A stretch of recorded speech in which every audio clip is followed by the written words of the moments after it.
this crazy phenomenon. I'm like, you know, sitting at my kids' karate, ooh, this will be funny. I'm the T to the and then I'm doing autograph signing, and this little girl comes over to me. She's like, hello, Miss Strong. I'm very Twilightlicious. And I'm like, are you on Twitter?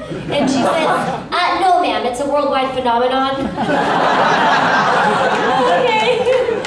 It's just tremendously fun, and it makes people feel good. So happy to be the queen. Are you guys gonna sing it with me? Yes! I'm the T to the dirty I, L-A-G-H-T. And ain't no other pony troll it down like me. I'm Twilightlicious.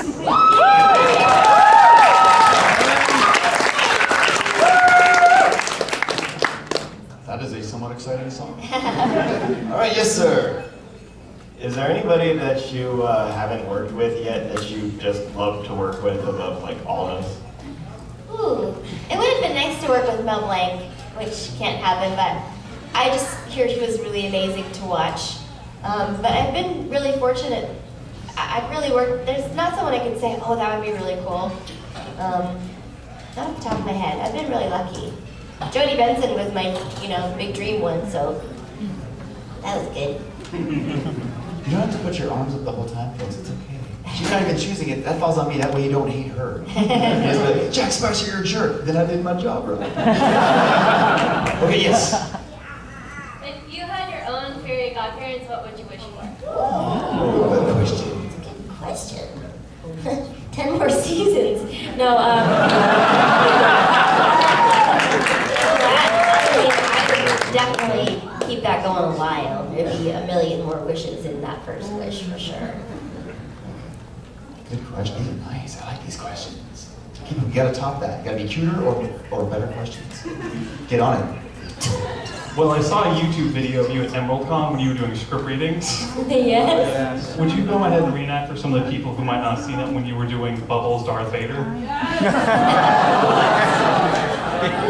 I mean, I gotta tell you, that thing has got over 1 million hits on YouTube, and when we were doing it, I'm like, I hope the fans aren't getting bored. Luke, I am your father, because I'm hardcore.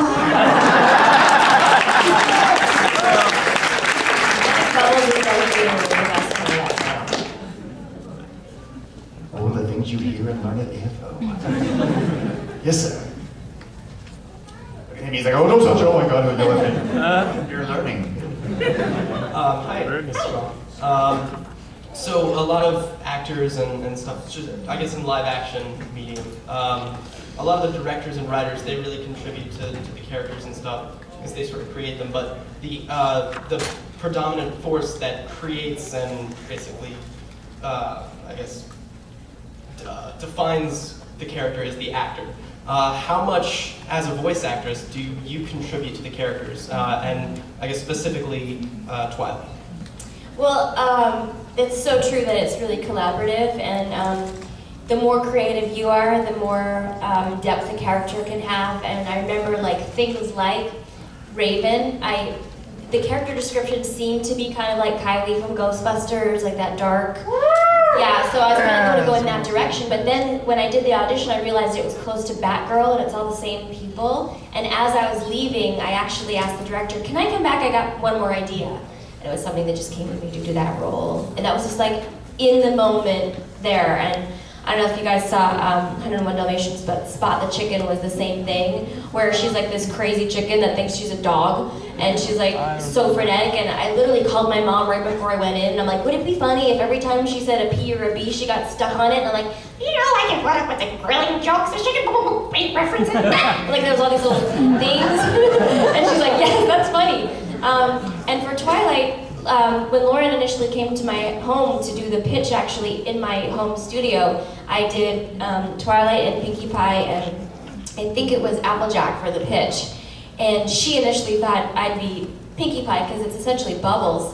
But when she heard my Twilight and she described it to me, she's like, oh my God, you're Twilight. And you know, every time we're in the studio, there's little ways that we pronounce things and do things that add to the depths of the characters and give them all these little interesting quirks. I remember also when I was doing a very short-lived show called The Garbage Pail Kids. My character was Patty Putty, and she was literally made of putty.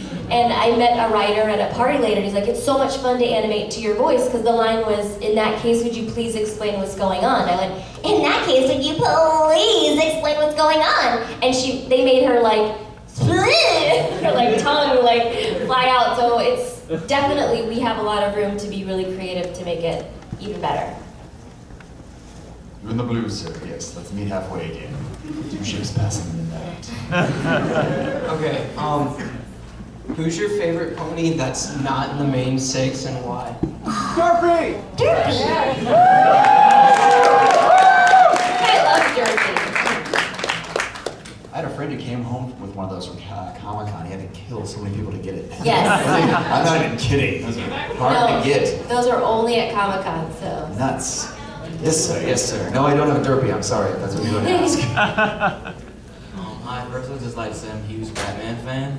And I was wondering, how was it like working with Kevin Conroy on Batman? When I first came aboard to do Batgirl, I was so excited, and my agent was freaking out. He's like, oh my God, you're her, you're the Bat, you're the girl that's Bat, you're Batgirl! And there was like a lot of celebrities that were in the room, so it was kind of intimidating, and I was so excited to get it. And then when I was in the room with Kevin Conroy and Mark Hamill, I was like, wow. And they're so amazing to watch, and they're so good. And for me personally, my own preference when it comes to superhero stuff, my favorite's the dark. Like, I love my runs of Batman. I love Kevin Conroy and Mark Hamill. I think you couldn't get that room again. I think they're amazing, and I'm so happy to work with them. And I hadn't seen Kevin in a really long time, and I was excited to see he was on Twitter, and we were following each other and direct messaging each other and getting ready to meet. And then I sent him an email about something else, and I said, it's fun talking to you on Twitter. He's like, I'm not on Twitter. Oh, okay. So that's why we need those little verified things that mean nothing. I saw him again at a convention recently, and he's such a great guy, so it was definitely a huge honor to play that part, be with him.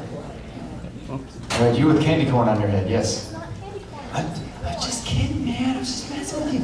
Your question is taking a picture? What are you doing? Oh, okay. All right. My brother like totally loves you, but he can kind of see it. He's like so jealous that I got to see you and he didn't. So could you say something to Johnny in the Twilight Sparkle voice? To Johnny? Yeah, to Johnny. Dear Princess Celestia, Johnny did not come to see me, so I think he stinks. You're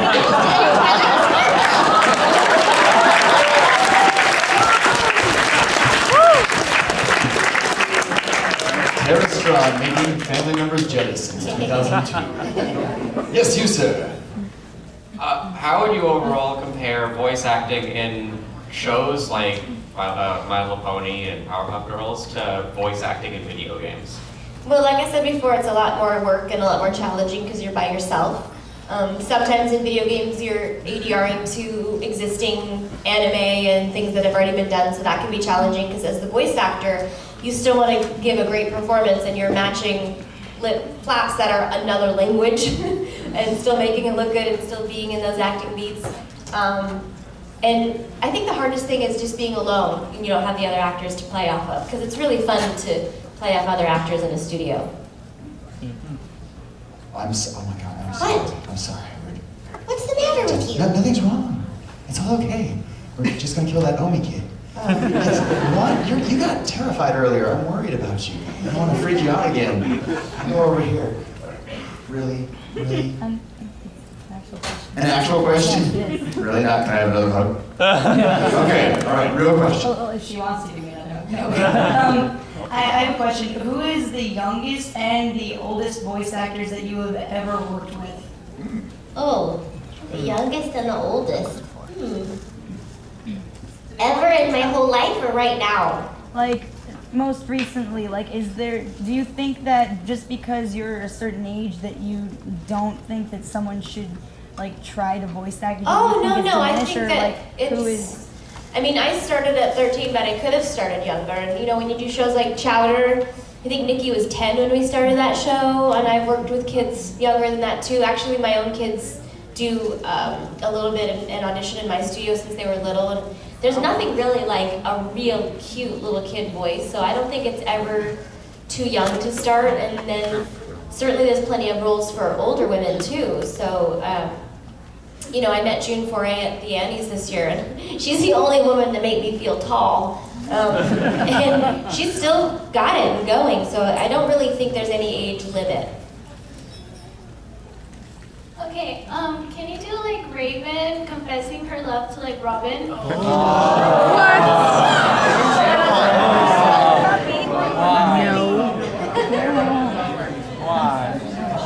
This is weird, but When you're not on the internet, waffles.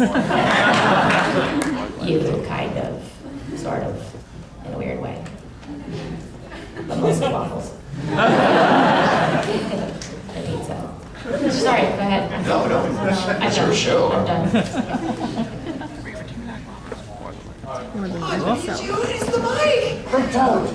Fatality. Thank you, Sub-Zero. Alright, I've been a brony for about over a year now, and I have a little brother, and he just does not understand it at all. Like, How old is he? he's gonna be 20 in December. I'm 22. Oh. So it's not that. Because I was gonna say my kids don't understand it, but it's okay because they're like 9-year-old boys going, "Whoa, ponies are cool." I just never cared. Like, it was fun. I did it, but my brother's like really concerned about what everyone thinks about him. So, how do you deal with like haters? Because like he's like the only person I've come across who's like an in real life hater. Oh, and he's your own brother? He stinks.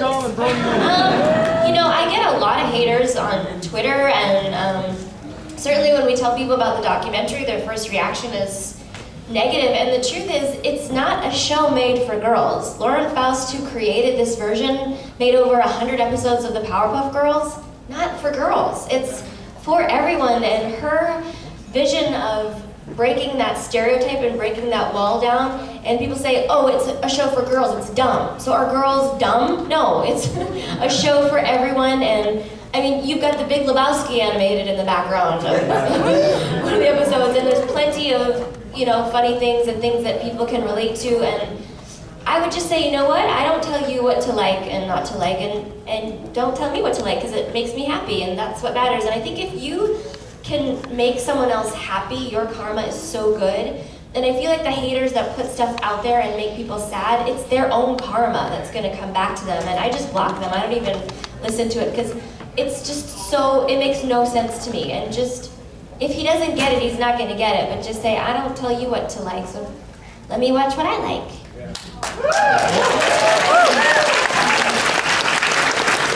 These mean people like that, you just gotta haul off and kick them right in the next question. Hi, Tara. Hi. It's not a question. Okay, just making sure. I don't want any grammar for the kids. But I'm a big fan of a lot of your stuff, and I wanted to bring up something that wasn't brought up yet. What was it like working on Danny Phantom? That was so much fun. And, obviously I work with Butch Hartman on Fairly Odd Parents, and he's so much fun to work with and so creative. And I got to play 2 bad girls on that, so that was really fun. I mean, really, really fun. I just It's fun to play bad girls because I'm so nice. So it's fun to be bad sometimes. The whiplash some of y'all are getting looking for me. Question, I gotta ask a question. Oh my god, oh my god, oh my god. Yes, yes. Hi. Hi. Just a quick question. This is just, I just know about the Bronies because I don't follow a lot of the other shows. But what's your opinion on like all the big dramas that have happened, like the whole Derpy thing, when when all the Smile song got leaked, that everyone in the community was just going basically nuts over it. And then recently this week, when the game that was in development leaked, like, do you know anything about that? And if you do, how do you feel about like all the drama and all the stuff that's going on like that? Well, I think it's funny because you really, especially because of the internet, have to be careful about anything you say, and because it's going to be out there in 2 seconds. And in my opinion, for Derpy, obviously, I'm sure you all know, because you don't know, it was an accident that one eye's up and one eye's down, and everybody fell in love with this pony, and then some people were offended by it. And I actually have had meetings with the Hub about it, and they love Derpy too. So if it's hurting someone's feelings, they gotta tone it down so it's not hurting feelings. And then when it was toned down, it was hurting other people's feelings. So they're really trying to find a happy medium. It's not like Hasbro and the Hub hate Derpy. They made the toy for Comic-Con and they love Derpy. So they're just trying to find a happy medium with that character and really focus on the main 6. And in terms of the other stuff leaking, I'm just glad it wasn't me. Because then you get in trouble. That's about it. Hey, there's Great Denial. How you doing? Hands up. Who wants a question? Yeah, I am awesome. Yeah, thank you guys. All right, thanks for coming, everybody. I'm just kidding. Everybody's like, I will kill you. I love you. Come back. See, that's the way you do it. That's right. That's right. I didn't put on eyeliner not to get noticed. All right. Yes, ma'am. Oh, by the way, we are at the last 10 minutes. So if you didn't like me for not choosing you before, now you're really not gonna like me. You're part of the recent incarnation of the Pony franchise. Were you aware of the original, like Gen 1, Gen 2? And did you watch it? Did you enjoy them? Were they part of your childhood? Like they were part of mine? Well, I grew up in a candy store and a toy store, so I had literally every pony and every sticker ever. And so when Lauren actually said to me, "Were you a fan of My Little Pony?" I'm like, "Yes." And she still has every pony from her childhood. And so yeah, I was definitely a fan and played with them, and they're still in my home in Canada. And at a Super Best Friends Forever episode that we did together, I actually gave her one of my sticker books that I collected, and I just thanked her because it's such an amazing role, and it's got like all the stickers that I collected when I was like, I don't know, 10. I want to say it was terribly meaningful that you were looking at me in the eye as you were speaking. The question to her was kind of weirdly, you're saying I'm fat, okay. Okay. Yes? Being from Toronto, have you been up the CN Tower, and can you also sing Ember's song from Get Back? Well, you know, I didn't sing it in the show, but I can sing it. And I have been up, I've not been up the CN Tower. I have been up the CN Tower, yes. I took my kids up there. You will remember my name.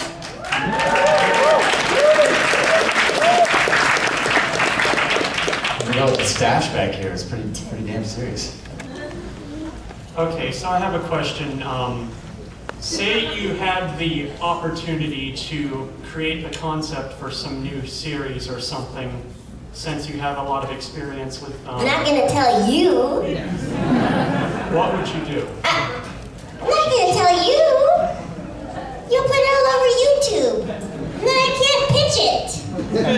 He's like, I'll put you on it. You, me, we'll cast you. It's all good. Can I have a look? Yes, sir. Yes, sir. To lean. He's looking at me like, can't you reach me, buddy? No. There's bags and people and yeah. I have a request. I saw it Sparkle. Could you yell out objection? Hey, that's rolling. Objection! Thank you. What's gonna do with that? 5 minutes left. We're learning how to do this. I also have a request. I have friends back in Tampa who all love you, and they're all bronies. Can you put a shout out to bronies of Tampa? Dear Princess Celestia, here is a shout out to the bronies in Tampa. Your faithful student, Twilight Sparkle. The power you command, you could call your brony army to rise up. I know. Dude, I can get them to attack you. Next question. I got 2 questions actually. One question. Choose the best one. I got the best one. All right. All right. How do you know how to adjust your voice to fit certain characters when you first start out with them? Well, like I said, when you first get an audition, you'll see a drawing of the character, so you'll automatically know, okay, this is going to be a little kid or an older kid or a bully, and then they might even say in the studio, can you give them buck teeth or braces or a lisp or make them from Ireland or wherever, and you just kind of have to be putty and play with what they want on top of what you initially, organically bring to the character. Yes, sir. I have a question. In your own voice, can you say Wooya and Jack Spicer, I challenge you to a Shaolin showdown? Wooya and Jack Spicer, I challenge you to a Shaolin showdown. Goni Tampai!